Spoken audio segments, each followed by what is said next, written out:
update tayo dito sa shop natin sa Davao. Ito is retouch, ano lang ito, natamaan pag revapping. Minsan kamag wheels ito natin dyan, nakaka-captain seat. Ganda ng kanyang upuan, design. Ayun, no. A17V 4x2 lahat yata to. Ayan, naka mag wheels with bumper. Yan, tingnan natin yung ibang accessories nito. And 4x2 all power.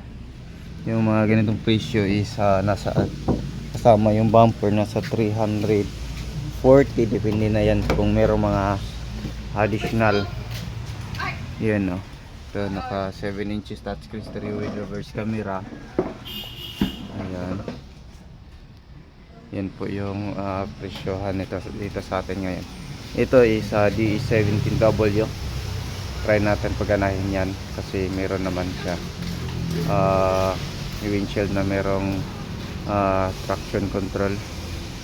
Ayan, or RBS system, 3-layer. So paggawa, paano natin yung aircon mamaya para next week ma-release.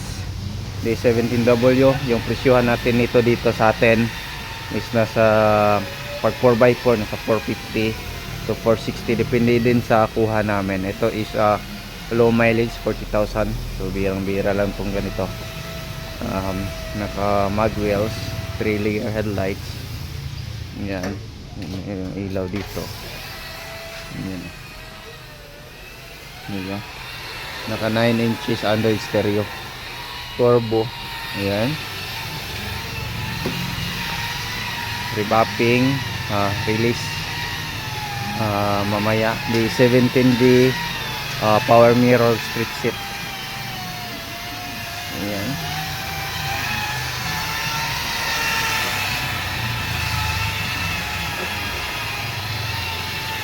then ito is sporty or smiley. Sporty yata to. Ayan, sporty. So ongoing trabaho, sobrang kalat sa loob. Tapos ano, camping namin. Ito available 4x4 sporty na ordinary headlights, high roof. Ayan, for sale natin yan. Tapos ito is for assemble, sporty, ordinary. And ito is for assemble din, smiley edition. Yun is smiley edition. Ito is for ano na, final checking. Tingnan natin kung ito yung kanya upuan. Kabit na lang yung mga door pads. Ayan, headrest. Yan po yung kanyang upuan. Maganda rin yung mga design nito. Ayan, mini fan. Ayan, naka ano pa lahat. Ayan, oh. So paano natin to para ma-release na din. Tapos yan, ano pa ba, ito is D17B andar na din for bapping. Kabit na lang yung mga upuan dyan. Nagpalit tayo ng shifter kasi ito is yung problema nitong shifter na to is putol yung sa ilalim. So gagawin natin to is savings natin tong kanyang sensor. Ito yung ipapalit. Ito yung ipapalit. Ayan. Yan. Then yan, pasilingan pa natin to. Black yung felt gamit upuan, kabit. Yan, sobrang kalat. Then ito is final road test na lang para mabapping na. Yan, 14 inches material. Lagyan pa yan ang finger dyan. Kakpa natin yan, nabubuti. Yan, 14 inches. Yan yung likuran nya. Ito is sporty edition. Ito is nagpaayos. Ito is a D17W, top of the line, high roof. So this unit is going Dumaguete.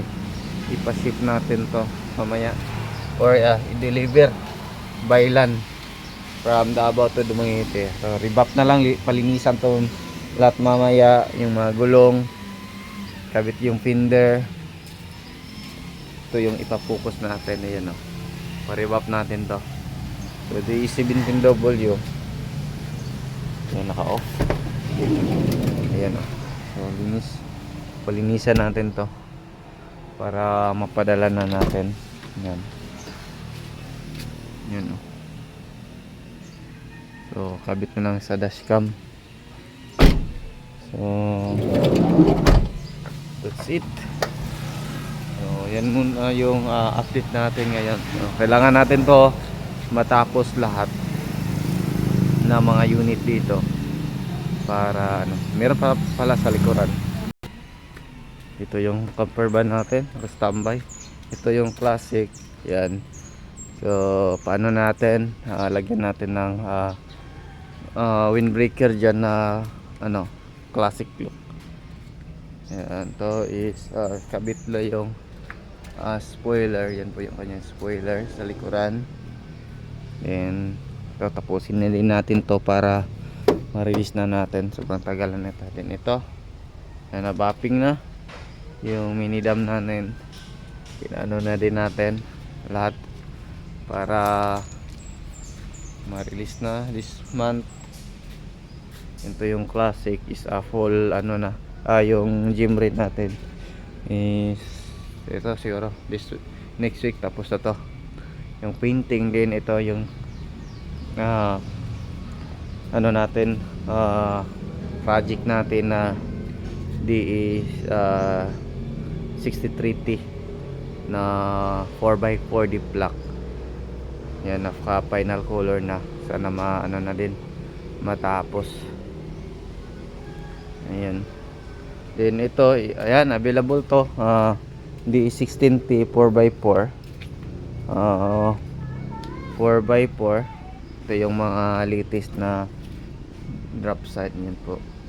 Kulang lang nito is pintura dito sa flooring, din undercoat din yung kanyang accessories para tapos na lahat. Then ma-clear na tayo dito sa etong para by July, kasi July yung natin, July yung last contract natin. Alis na tayo dito para makapagsimula na tayo ng panibagong strategy dun sa Carmen branch natin. So yan lang muna yung update natin. Ayan, so abangan nyo yung mga vlog natin next. Simula tayo ng mas magsimula tayo ng mas malakas soon. Ingat sa lahat and God bless po.